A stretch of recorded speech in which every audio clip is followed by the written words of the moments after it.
What is going on, everybody, and welcome back into TTP Sports. We are now a few days removed from the Philadelphia Phillies epic collapse in the NLCS versus the Arizona Diamondbacks, and we are now at this point looking forward to the future at this point to see what this team could be for next year, and basically just discuss our feelings, so many days separated from the collapse and everything like that. So we'll definitely get into that type of discussion here today. Good thing there's no important, sporting event or anything like that going on today. Nothing that we need to focus on. Nothing that, needs to take up my time. Definitely, nope. Definitely not. Definitely no certain sporting event today that I'm not going to focus on at all. So, yeah, that is the case. I think the feeling right now, I think I'm just numb to it at this point. Like I said in yesterday's Flyer stream, just like, going through the ups and the downs of everything like that. I think right now my overall feeling is just numbness. I think I got a lot of my frustration out during the game, during the watch party, and a lot of my depression out after the game and after the fact. As the days just went on, I think I just went numb and all that. Like, I'm still, like, overall feeling I'm still very upset about it, but I think I'm handling a lot better than I thought it was going to be, and that's basically just because, you know, it's got out all of that emotion during that. And, you know, it's just, what else can you say? It was an epic collapse. You go up 2-0 in the series, and your offense just completely disappeared from that after you made them look like they didn't deserve to be there in the first two games. Zack Wheeler, Aaron Nola in game two, your offense showed up in game two and completely destroyed them. And then basically games 3 and 4 on, it just was a slop fest. Game three, your offense didn't do anything against FAT. And game four, you had a 5-2 lead, and bad bullpen decisions. You could take Christopher Sanchez out possibly too early, and it results into using some of your better arms earlier in the game, and then going to Craig Kimbrell in that bottom of the eighth inning, and the result is the result. The Thomas home run, you big Alvarado in, they score the winning run, which eventually they get the win in the ninth inning. Well, they get the win in the bottom of the eighth, but they closed it out in the top of the ninth. You know what I mean?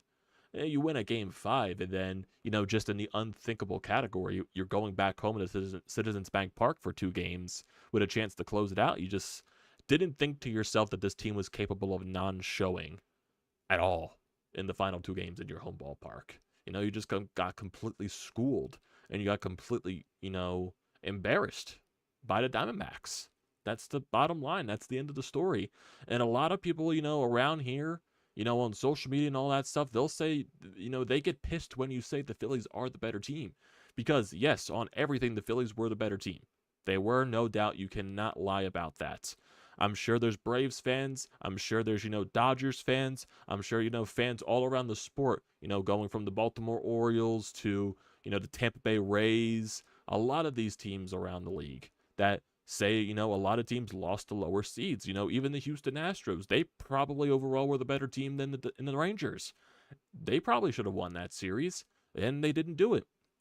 The Orioles, on paper, yes, were the better team than the Texas Rangers. They didn't win it. The Tampa Bay Rays were the better team. They didn't win it. So the Braves were the five I can't even say the words right. The by far better team than the Phillies. I'm sure Braves fans are so pissed, but even though they're salivating over the Phillies collapsing and saying that the Phillies didn't deserve to be there, the Braves showed up even worse than the Phillies did in this series, so I don't even want to hear it. The Phillies were the better team lost. That's the bottom line. And yes, you got to give a lot of credit to the Arizona Diamondbacks. They adjusted. They found a way to adjust. Their pitching adjusted to the way our batters were, and the Phillies just did not find a way to readjust. And that's the bottom line. That goes on, your hitting core. That goes on your players. The full blame on this entire thing goes on to the players. You could definitely, say Rob Thompson for some of his, bullpen things and, maybe not adjusting the lineup to take Alec Bohm out of that cleanup spot earlier than he should have and probably put JT Realmuto up there because JT Realmuto was the better hitter by far in the playoffs than Alec Bohm was at that point. And, maybe some of the bullpen decisions at certain times, warming up Jeff Hoffman so early in games to where you have to use him in like the 6th inning, the 5th inning, the 2nd inning when you're warming him up at in game 7. You're like, what the hell is going on at this point? You probably should be saving Jeff Hoffman for later in the game. Some of the other bullpen decisions, for as, and that's the one thing with Rob Thompson that I do give him full, credit for. He is a guy that sticks to his beliefs. He sticks to his ideals. And he's a guy that fully believes in his players. He wants to give the players every benefit, well, not the benefit of the doubt. Like he wants to give them the confidence to keep rolling them out there, and they work themselves out of it. And sometimes, yes, that becomes a detriment because you're over relying on certain guys to do certain things when they're just not performing. That's, relying on Alec Bowman, the cleanup spot. That's over relying on Craig Kimbrell in certain situations. And that's basically it. There's a lot of ways, with the way Rob Thompson connects with that clubhouse, connects with this team, it works a lot, and he gets some of the teams to perform 110% out of it. But, sometimes that could be a detriment when some certain guys are struggling. And that could be, one of the main downsides to, the way of Rob Thompson's philosophy is. But I do think Rob has a lot of, qualifications to be a really good manager in his league.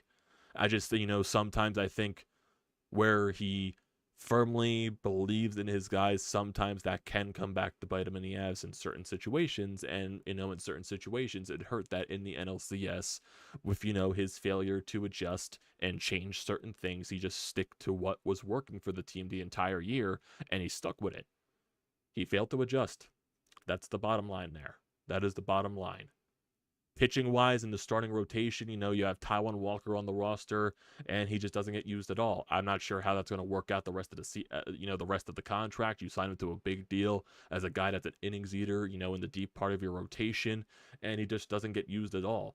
And I know there's certain things with the bullpen, he takes forever to warm up, so maybe it was never an option for him to pitch out of the bullpen just because of how long it takes for him to warm up.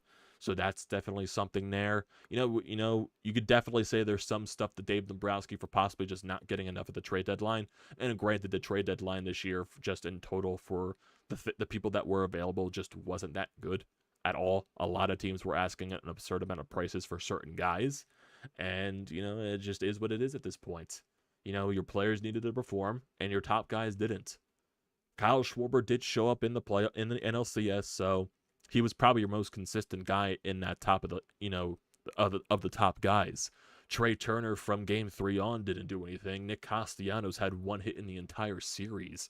Bryce Harper had his moments, but overall wasn't consistent enough. JT, same thing, wasn't consistent enough. That's basically it. Your top guys there. Alec Bohm, yeah, he had the home run in game 7, but overall in that series, he wasn't good.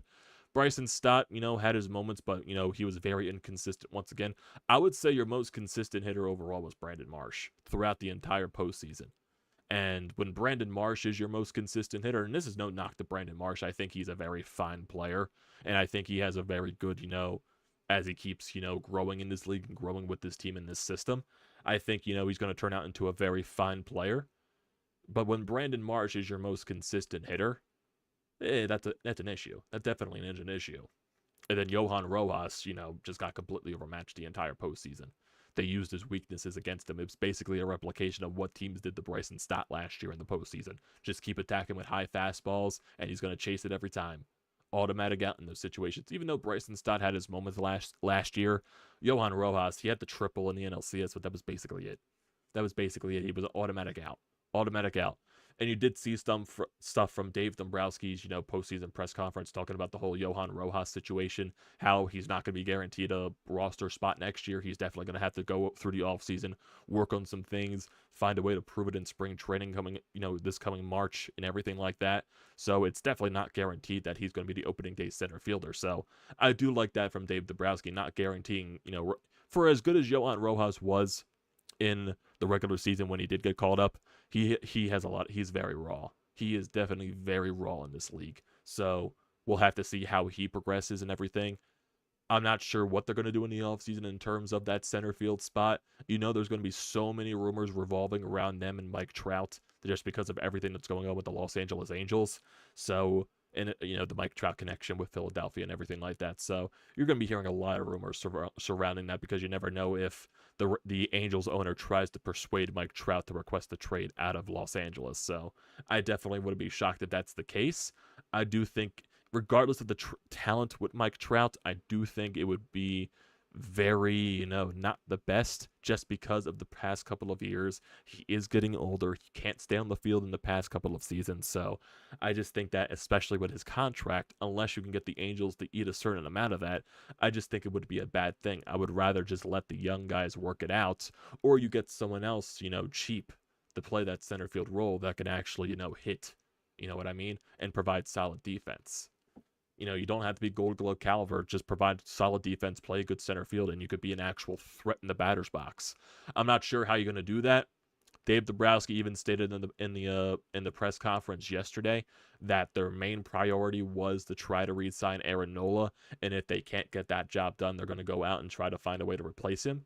Because if I'm thinking about this entire thing right now, I'm very 50-50 if Aaron Nola comes back or not. And this is not for what he did in the postseason, because I thought Aaron Nola, besides Game 6 in the NLCS, he was not the main reason why he lost in the playoffs. Aaron Nola was really good in like his first 3-4 starts. So besides that one, and yes, it was a game, but your offense only scored one run that entire game too. So if you score one run, you're not put yourself in the best position to win that game. Yes, Aaron Nola wasn't good that game, but he wasn't the primary reason why you lost. So Zack Wheeler was amazing. Aaron Nola was really good. Ranger Suarez was really good. And, that 1-2-3 punch in the postseason was key for you. It was just your offense completely died. And if you can't get Aaron Nola back this offseason, which, with the way that he did perform in the postseason, there definitely could be a lot of teams that would be willing to give him the contract that he wants, because there was a report out there that the Phillies and Aaron Nola were getting close on the money. They just couldn't agree on the term. Aaron Nola wanted long term. The Phillies wanted short term. So I'm not sure if there's going to be a way for them to meet in the middle. I'm not sure how everything's going to go, but I'm definitely sure there's going to be a lot of suitors for Aaron Nola if he does hit the open market.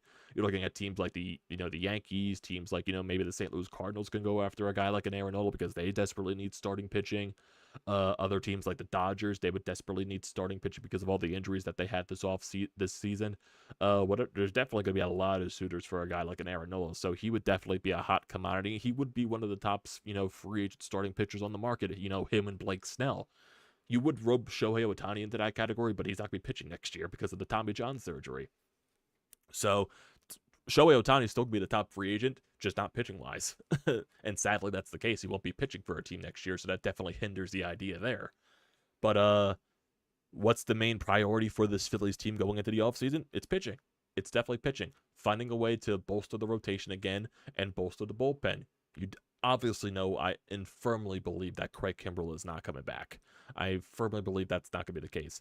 I know it was said that Dave Dombrowski in the press conference that they're not, they don't need a high-end, all-star caliber closer and all that stuff, but you never know what that's going to mean. That could possibly be a smoke screen from Dave Dombrowski. If I'm thinking about this entire thing, Josh Hader is going to be a free agent this offseason. I'm sure there's going to be a lot of ties to Josh Hader in Philadelphia. That's going to be the thing. I wouldn't be shocked if the Phillies try to go after him, to get a set ninth-inning guy to where you're not having constant question marks about the closer role going through the entire season, to where you can have guys in their set inning, in the set game. Josh Hader, if you go and say you go get a Josh Hader, he's the ninth inning guy. He's always going to be the ninth inning guy. He's never going to be taken out of that situation. Jose Alvarado can be your eighth inning guy. I would keep Jeff Hoffman. I would try to find a way to re-sign Jeff Hoffman. And if he pitches as close to as good as he was this year, he would be your seventh inning guy. Then you work around with the rest of your bullpen. You still have Sir Anthony Dominguez, Orion Kerkering possibly in his first full season, even though, he's very raw. And I think the experience showed in that postseason. He just wasn't ready for it. And I'm sure he's going to have to earn a spot through spring training, but the Phillies really like this kid, Dave Dombrowski and everything. They're really high on him. So if he finds a way to win a spot out of the spring training, that's definitely a spot for your bullpen there. Matt Strom's going to be a mainstay in the bullpen. Who else? Any type of long reliever type of guy. I'm trying to think of who else that could possibly be in this bullpen, because I do remember having this conversation with my group chat and like talking about like, the certain positions of the bullpen that, would be available, and how many, like, in terms of like lefty to righties, comparables that they are. I'm trying to find that. I am trying to find that. So we're definitely going to have to wait and see. Oh, yeah. So here's also the list of Phillies players that are arbitration eligible going into this offseason. So Jeff Hoffman is arbitration eligible. Ranger Suarez is. Gregory Soto is. Jake Cave is. Edmundo Sosa, Dylan Covey, Garrett Stubbs, and Alec Bohm. So I'm sure they're going to bring back Jeff Hoffman. Ranger's going to get a contract, in my opinion. Soto, they'll probably qualify his offer just to add some depth to the bullpen. Sosa, probably for the bench. I don't think they bring Jake Cave back. Dylan Covey, maybe. I'm sure they'll give Alec Bohm something. Or unless they do something in the offseason where they shock us and they go out and get another third baseman and Alec Bohm becomes expendable. Maybe Alec Bohm becomes expendable this offseason. I know Dave Dombrowski was talking high of him, Bryce, and Stott, and the young guys in the press conference, but you never know. That could be a smokescreen too. You could be seeing a guy like an Alec Bohm become expendable, and you get a third baseman that, is more of a threat from the corner, power-wise and hitting-wise. Because even though Alec Bohm, I love him to death, it's just that that postseason for him was just very brutal. He was a guy coming into this postseason that, was one of the top RBI guys on the team. He really struggled hitting. He really struggled hitting and protecting Bryce Harper. So that was a major issue. If Dave Dombrowski finds something that's on either the trade market or the open market that could replace Alec Bohm in that situation, I wouldn't be shocked that they try to trade Alec Bohm. I wouldn't be shocked that that's the case, because you already know your infield's going to be, shortstop, second base, Trey Turner, Bryson Stott. First base right now could be the question mark, because you don't know what's going to happen with Rhys Hoskins. And Dave Dombrowski even mentioned that too. He's going to be having discussions with Bryce Harper on, if he's getting close to willing to go back into the outfield, if that's where he wants to play. So I have no idea what's going to happen there. If he's going to go back to right field, if he's going to play left field, if there's anything that happens with Nick Castellanos this offseason, I have no idea if that's going to happen. So there's a lot of question marks. There. So that's definitely something we're going to have to wait on seeing in that certain situation. But there was also an article here by Matt Gelb that was talking about the Aaron Nola situation. So there was a few things that my buddy mentioned, and he posted like some of the quotes here in my group chat. So I'm going to read these out to you. So this is from Matt Gelb in The Athletic, talking about the whole Aaron Nola situation. So the internal this is talking about solutions, possibly if the Phillies don't go after, and re-sign Aaron Nola. So the internal solutions are not there. So they really don't have major solutions that is going to replace the hole if you do lose Aaron Nola. Because Aaron Nola, big innings eater, could be a really, big horse for you. And that's a lot, things that you'll be missing if he walks, if you don't find a way to re-sign him. If the Phillies balk at paying Nola top dollar, they probably won't do it for someone like Blake Snell, the free agent starter. The free agent starter market is not deep, but there could be trades to pursue. Milwaukee's Corbin Burns is a free agent after the 2024 season, and the Brewers are long shots to re-sign him. Because of that, they could look at this winter to flip Burns to a team that can negotiate a long-term extension. The Rays are expected to float Tyler Glasnow, who will be in the last year of a 2-year, $30.35 million deal in trade talks. Glasnow, 30 years old, is not the portrait of durability. He pitched a career-high 120 innings last season, but he is effective when healthy. So there's definitely some interesting things there. I know Sonny Gray is an option on the free agent market. So if I look at Spot Track, because they have a good list of the MLB free agents, especially for the pitching wise. So if I go to Spot Track here just to see the list of starting pitcher free agents that will be on the market here. So just looking at everything right here. So I think I'm looking at the wrong year. I think I'm looking at 2024. Maybe 2023 is the right one. No, that is the wrong one. If I go to 2024, okay, that's probably the right one. Yeah, so Shohei Ohtani is a free agent. Marcus Stroman has a player option, but who knows if he's going to take that from the Chicago Cubs. Clayton Kershaw is a free agent, but at this point in his career, he's probably really gassed. Charlie Morton has a club option. Martin Perez from the Texas Rangers. If I go in terms of market value here, so Clayton Kershaw, according to market value, would be the top free agent pitcher on the market according to the Spot Track. I don't believe that at all. Aaron Nola is the second most, and yep, he's a UFA. Blake Snell Eduardo Rodriguez from the Tigers, he has an opt-out in his contract. Sonny Gray from the Minnesota Twins, he's a free agent this year, had a really good season for them. Jordan Montgomery's a free agent. I definitely see if I could take a shot at Jordan Montgomery if he doesn't re-sign with Texas. Who else? Michael Wacha, Charlie Morton, who has a club option. Marcus Stroman, Cobb. Yeah, there's really not that much. There's really not that much here on the pitching market here. And if we look at relief pitching, just to see if who else is top dog on the market here, yeah, it would be Josh Hader, who is a free agent. Jose Leclerc has a club option. Corey Kluber, I don't want to go after Corey Kluber. Liam Hendricks has a club option with the White Sox. Craig Kimbrell technically is a free agent. Nick Martinez from the Padres has a club option. Hector Neris has a player option from the Astros. There really isn't that much. Will Smith is a UFA. Yeah, really not that much either. Really not that much either. Adam Ottavino has a player option with the Mets. Joe Kelly has a club option with the Dodgers.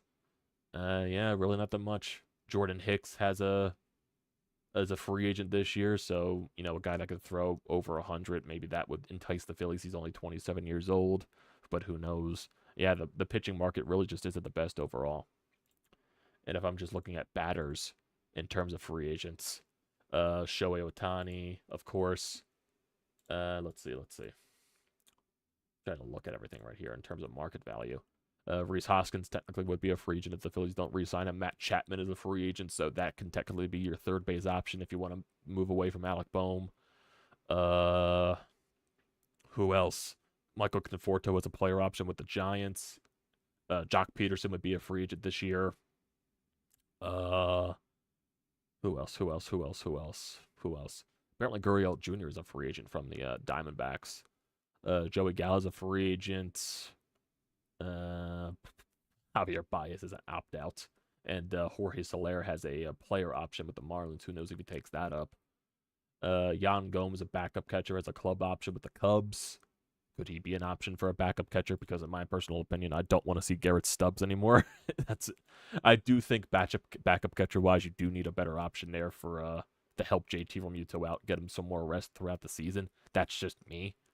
Yeah, it's not the best. It's not the best free agent market. Adam Duvall is a free agent. Yeah, it's really not the best. It is really not the best in terms of free agent wise. You want to bring back Bamboo Brad? Yeah, there's really not much. There is really not much on this market for anything in terms of. So you're gonna have to work the trade markets.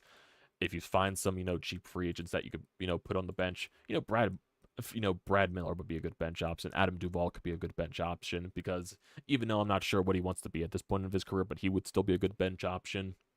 You definitely do have to bolster the bench. That's in my opinion there. Definitely have to bolster the bench. But overall, there's just, a lot of question marks right now. Zack Wheeler's going to be a free agent after next season, so he's going to be going into the last year of his contract. I'm not sure what the Phillies are going to be doing in that regard in terms of extending him, going into the spring training season. I would definitely try to make that a case because, Zack Wheeler has just been a workhorse for you. So even though there's no rush for it right now, you could do it like around spring training. You could do it during the regular season next year. So there's definitely no rush for that. But there's definitely a good question, in surrounding the pitching wise and in just regards of Aaron Nola, like that's the biggest question mark this year. And what you're going to do at first base with Bryce Harper and or Rhys Hoskins. Is Rhys coming back? Are they going to a 1-year prove it deal coming off of the injury to see what he can do? So there's definitely a lot of options there. Matt Gelb did bring up that article about possible options in the trade market regarding Corbin Burns and Tyler Glasnow. I would not want to touch Tyler Glasnow with a 20-foot pole just because of the injury concerns. Corbin Burns is definitely very interesting. Definitely very interesting. A really dominant pitcher for a couple of seasons in this league. I know the past couple of years in terms of his advanced analytics, he hasn't been as good, but he's still a very good pitcher when he is on his game. And I do trust Caleb Cotham, especially with the work that he has done with a lot of guys, pitching in this organization, how he's found a way to turn some guys around and make them better. I wouldn't be shocked if he finds a way to make Corbin Burns better than he already is. So that would be a good case, but you would have to give up an arm and a leg for Corbin Burns. So I'm not sure what you're going to do in that department. There's a lot of things that have to go through, and I'm sure Dave Dombrowski is going to have a very, very, very, very, very busy offseason. So I'm not sure what you do with some of the guys. Like, do you just run it back with some of the certain guys in the lineup, or do you find a way to make some tweaks?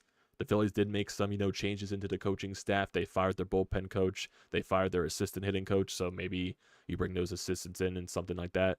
I know he also did mention about, because some people were asking questions about why does this team focus on hitting homers so much over anything else.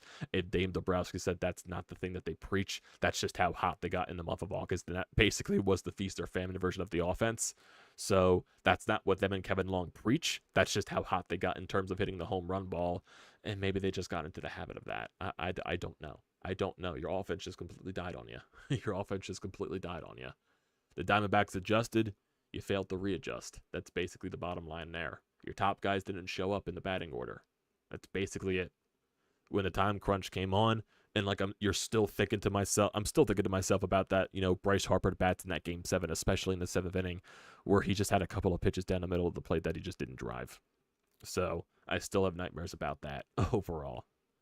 So yeah, man, the feelings are still numbness right now. I'm still very upset about it, but I'm not as crazy as I was on Tuesday. So it is what it is at this point.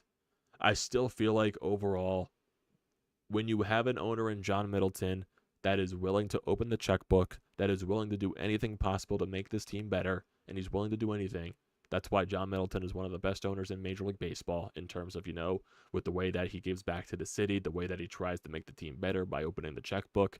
That's what he does. And as long as you have a superstar in this league in Bryce Harper, you're going to be competitive for a while. The window is definitely not closed yet. It definitely is not. I want to stress that right now.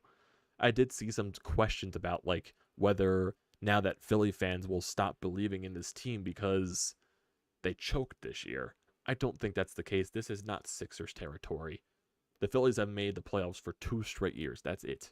I don't think that warrants enough for the fan base to constantly just give up on them. You know what I mean?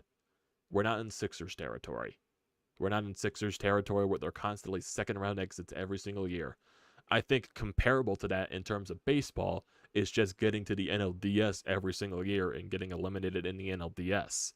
Like last year, you made a World Series run, and you lost to a team that you weren't supposed to be in, the Houston Astros, because, you were the underdog, you were playing with house money, and you were going up against the team that you weren't supposed to beat. This year, you lost against the team that you should have beaten, so yeah, you collapsed in that case. I don't know, maybe this is a learning curve for this team. I don't know. There's just no full explanation. Your offense just died. Your offense just died. That is the bottom line summary of that entire thing. Your top guys didn't perform when the moment got tough. That is the major thing right there. That's basically it. That's basically it. You still got, the heart and the core of this team all in their primes. Bryce Harper, Trey Turner, Kyle Schwarber, those guys are right at the 30s and their early 30s at the best. Right in the dead smack of their prime. So as long as you have those guys in that position, you're going to be competitive for a little bit here. So you still got a lot of chances. And if Zack Wheeler, I know Zack Wheeler is getting older, but if he still finds a way to, go through the league, and he doesn't even have to dominate through the regular season, if he gets to the playoffs and continues the way that he pitches in the playoffs, you'll be in a position to succeed. And if Ranger continues the way that he pitches in the playoffs, you'll find a way to succeed. You just got to fix the bullpen, make it more deeper, and get an established guy for that 9th inning. And then you supplement the rotation. Whether that's, if you don't bring back Aaron Nola, which I'm more in favor of bringing back Aaron Nola than not, but if you just can't find a way to get to an agreement with Aaron Nola, Dave Dombrowski will definitely work the market, because that is going to be his first priority, is replacing Nola. And then if you're looking at that rotation at that point, it'll be Zack Wheeler, Aaron Nola, or whoever replaces Aaron Nola, Ranger Suarez, Taijuan Walker. I would assume he's still going to be here unless you find a way to trade him. And then Christopher Sanchez as the 5th guy, because I do believe Christopher Sanchez has earned a spot in this rotation with the way that he has pitched in the regular season. I think he did earn that. I think he completely earned that to be the 5th starter at most. I think he completely earned it. Or, you look at the offseason, and does McAble find a way to fight for a rotation spot? Griff McGarry? Does Griff McGarry fight for a bullpen spot? That could be something, like a long reliever out of the bullpen. That's something there. That's definitely something you can work into. But there are a lot of things. The main priorities for this team: figure out what you're doing with Aaron Nola, bolster the bullpen, fix the bench, and maybe, find something that can bolster this lineup. Whether that means trading one of the main guys and everything like that. So we're going to have to find a way and see. I do know we have a voicemail here on the Anytime Hotline. Sean does bring up something like that. So I want to bring that up. So let's go to the Anytime Hotline here. Let's get Sean. All right, Phillies post-mortem. Here we go. Look, Dombrowski touched on a lot of the obvious stuff in his presser from what I heard. You know they're going big game hunting for a closer. You know that they're going to look to get some starting pitching. I think Nola is 50-50 whether he comes back or not. And they have to formulate a bench. Their bench might be the worst in Major League Baseball. But the definition of insanity is to do the same thing over and over and expecting a different result, right? So when it comes to the lineup, for me, I think changes need to be made. Not wholesale changes, but, significant. I just don't think you can win with a lineup 1 through 9 of a bunch of strikeout guys. I would sacrifice some power for professionalism, for guys that can hit 280 to 300 and strike out 60 times as opposed to 160. So I'm looking at Nick Castellanos. If you can clear that contract, he might be expendable. Here's a name for you. What about JT Realmuto? I mean, he's not the elite catcher in baseball anymore, and they always say to trade a guy a year early as opposed to a year late, and he could bring you something significant in a deal. Don't be surprised if his name comes up. And finally, what do they decide with Johan Rojas? If they're going with Rojas at the major league level, to me, you have to bring in a left-handed hitting platoon center fielder. You cannot roll Rojas out there 140 times a year to go 0 for 4 with 4 Ks every night. His defense isn't any better than what I saw from Gary Maddox and Shane Victorino, but those guys could hit. So that would be my deal. Make some changes to the lineup, get some contact hitting in there. Yeah, definitely wouldn't be opposed to that. Dave Dombrowski already said that Rojas isn't guaranteed a roster spot next year. He has to earn it. So I'm sure they're going to do their due diligence and look out into whether they're going to be doing in-house replacements for that thing because, they still got Rojas. They still got Christian Pache. They still, they got some guys down there in the minor leagues. And, they got that Crawford kid that they drafted a couple of years ago that's definitely going to be working up the ranks. So who knows how many more years he is out from doing anything. But you're already going to know there's going to be ties to this team and Mike Trout. That's going to be the major thing one of the major things this offseason in terms of the rumor mill. So definitely be ready to hear that as the offseason goes along. So that's definitely something that you're going to be able to wait, either look forward to or not look forward to. Because I know Mike Trout is an elite talent in this league. He's one of the best players to ever play the game. I just think at this point in his career, he just can't stay on the field. I just think that would be a major mistake, especially at the money that he's making. That's just me, regardless of his talent. Regardless of his talent. I know a lot of people say you just go out and get talent. I just think at that point with Mike Trout, with the inability for him to play a full 162, and yeah, most people don't play a full 162 at this point, but he plays like, he came back from a certain injury, then got injured the very next game he came back, and just missed the rest of the season. So I can't have a Mike Trout on my team making that much money, and he only plays 100 games a year. I can't have that. I can't have that, regardless of how good he is. So I'm sure Dave Dombrowski will do that due diligence in that area. The priority is going to be the starting pitching, the bullpen, and everything like that. And I wouldn't be shocked if he makes tweaks to the lineup, tweaks to the hitting core. I wouldn't be shocked if that's the case. I'm sure Dave Dombrowski's even upset at the way the offense performed in that postseason, in that NLCS, from games 3 and 4 on. So I'm sure he'll find a way to make those changes, and Dave Dombrowski will make sure those changes happen. Whether they're, someone in-house, whether a young guy comes up and steals a spot, or he goes out into the trade market and makes some, nifty, savvy trades. So we're going to have to wait and see. It should be an interesting offseason. We'll definitely have more Phillies streams as time goes along in terms of news and all that stuff. But right now, it is what it is. You collapsed. One of the worst collapses in Philadelphia sports history. That's basically what it is. So, got to move on from it. Got to learn from it. Like I said, I do think this team is going to be competitive for years and on end. I do think eventually they will win a World Series with Bryce Harper. I do think it's eventually going to happen, regardless of what the naysayers want to say, regardless of how many people want to make fun of this city and make fun of this team. So I do think it will eventually happen. Maybe next year will be the case. Maybe next year they'll be so gung-ho to get over the hump and find a way to finally finish off the deal that they finally get it done. But that's still, for next season. Got a whole few months here. You got to go through the entire fall, winter, and everything like that before you even get to spring training. So we'll see what the moves that Dave Dombrowski is going to make. We'll see how different this team might look next year in terms of the pitching and wise and hitting wise. So it's basically the wait and see process. So it sucks. It does. It definitely sucks. But gotta move on. Gotta improve and come back next year stronger. That's basically it, man. That is basically it. Who's coming back, Nola or Hoskins? I think Nola is more than Rhys at this point. That's just my personal opinion. Because Bryce found success at first base, and I know it's up to Bryce on what he wants to do if he wants to go back to the outfield, but I think long-term, Bryce is the better option at first. That's no knock on Rhys. I just think that's the direction they're going to go. Love baseball. I'm actually watching the World Series game, and it has been a fun so far. Still coping crazy. What's the World Series? I have no idea what you're talking about. I have no idea what the World Series is. Is that a game? Is that something? I don't know, man. I don't know what a World Series is. I'm pretty sure Thompson is coming back on a 5 or 6 year deal. He's going to get us to that World Series. I don't think they're going to re-sign him to a 5 or 6 year deal. Rob's not going anywhere. I think a lot of people overhate on Rob Thompson. I think he has a lot of qualifications that make him a good manager in his league.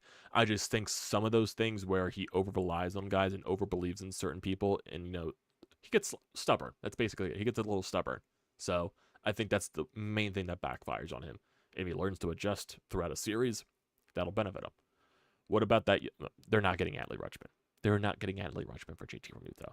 Adley Rutschman is one of the best catchers in baseball. He's better than JT Realmuto. Why would the Orioles give up Adley Rutschman? That's not going to happen. I know Sean brought up that point. I think I know you brought up Nick Castellanos and JT. I think Nick is more of an option than JT at this point. But you never know. You never know. So, yeah, that's going to do it for today, everybody.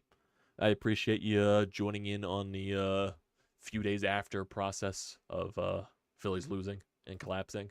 So I appreciate that. Like I said, we'll have more Phillies streams, in the future times as, when it becomes relevant and everything there.